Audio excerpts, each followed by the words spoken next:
Battlefield 6 beta shows signs of a game that can bring new life to the FPS genre, but is there a chance that EA could fumble the Battlefield bag? Well, that's what I'm here to talk about. But first, let me start by saying I have been no-lifing this beta for the past 4 days, and I can say so far with complete confidence, it's the most fun I've had in a military shooter in a long time. Like, this beta was just EA reaching into my pocket and taking all my money for the game. And yes, that means the game is pre-ordered.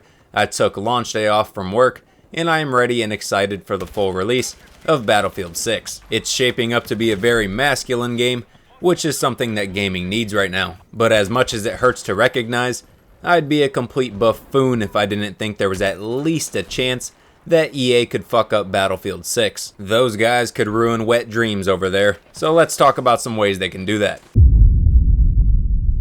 Battlefield 6 is a very immersive game. The overall vibe of the game resembles the same vibe that Battlefield 3 and 4 had, and I think that's one of the major selling points of the game. But unfortunately, we live in an age where every multiplayer FPS is plagued by cosmetics, and while I don't have anything against the idea of cosmetics, I do believe they can totally break the immersion of a game, especially one like Battlefield. The absolute last thing I want to see in this game is someone running around with like cat ears on their helmet or having a skin on their rocket launcher that makes it look like a fucking popsicle. EA better not do any of this. And I know it's going to be hard for them not to do that because there is a 100% chance if they do put some stuff like that in the storefront that people will buy it. And if that happens, that just points them in the direction of putting more ridiculous stuff in the game to make more money. So EA, if you're listening, please stick to basic, bland cosmetics that fit the vibe of the game. I don't want to see any soldiers running around with a neon pink LMG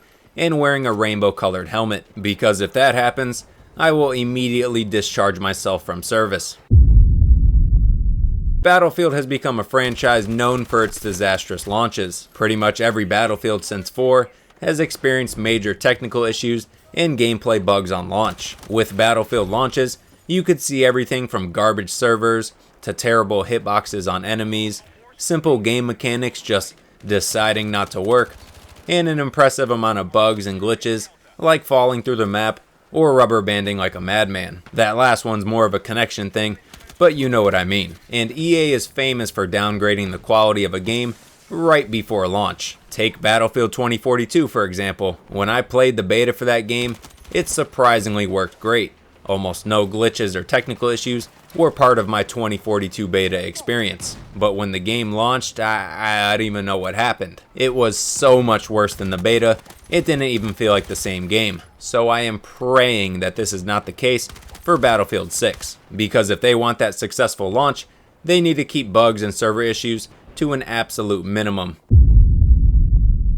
Battlefield 6 is absolutely a game made for the fans of the franchise, and much of that is thanks to the different approach to development that they had this time around. EA launching Battlefield Labs, where they bring in content creators and batches of players to test the game all throughout its early stages, was probably the best idea they've ever had. This ensured they can implement feedback and gameplay changes that came directly from players and fans of the franchise, and them doing this basically took all the guessing out of figuring out what the players wanted, and so far, it's proven to be a massive help. Now all they have to do after launch is maintain that same level of catering to the community feedback that they are doing right now, because it is crystal clear that they are listening to us. And where I think they can fumble Battlefield 6 is if they start to take the game in their own direction after launch. And if they do that, who knows what can happen. It could be good, but I imagine it wouldn't be pretty. All of that said though, I do have faith in this next Battlefield game. It seems to be returning to what made the franchise great in the first place, and that is very exciting, especially when you consider the fact that we haven't had a great Battlefield game in about 9 whole years. I'm excited, I hope Battlefield 6 does great, and I look forward to playing the next beta and the full game when it launches in October. But let me know what you guys think about Battlefield 6 in the comments below. Don't forget to like this video and subscribe to the channel if you want to see more content like this, and I'll catch you in the next one. Peace.